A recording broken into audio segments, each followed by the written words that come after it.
Tumingin ka sa aking mga mata. Marvin anak, ano yung nangyari sa mukha mo?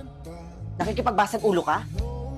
Diyos ko naman, kailan ka pa natutong makipagbasag ulo? Ano? Magsabi ka. Marvin, kinakausap kita. Pwede ba, Nay? Naninindi ako. Gusto mong malaman kung saan galing to? Galing lang naman to sa mga pinagkakautangan mo. Umamin nga ho kayo sa akin. Nagsusugal ba kayo? At sa tuwing natatalo kayo sa pagsusugal, utang naman kayo ng utang, tapos tira naman kayo sa pagsusugal. Nakikita niyo to? Ilang beses niyo nang pinagtataguan yung mga pinagkakautangan niyo, kaya ayan, ako ang pinuntirya. Wala na nga kayong kwenta bilang ina eh. Kaya hindi ko na nga kayo pinapakailaman eh. Kahit mukha na lang akong hangin sa inyo eh. Ano ba namang klase kayong ina? Di ba kayo naaawa? Okay lang sana kung ako lang eh. Pero may mga maliliit pa akong kapatid.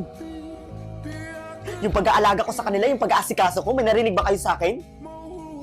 Ngayon, minamanduhan niyo ako? Ngayon lang ako nakipagbasag ulo. Hindi nga ako lumaban eh. Ang sakit, Nay. Ang sakit-sakit. Yung sakit na nararamdaman ko ngayon, pares na pares sa sakit na parang wala akong ina.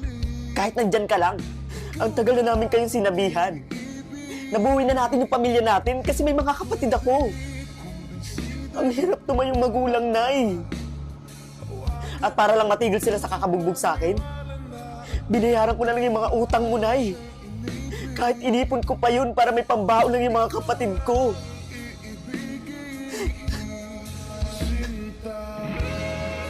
Alam mo, Nay, pag hindi mo pa tinigilan yung pagsusugal mo, ewan ko na lang.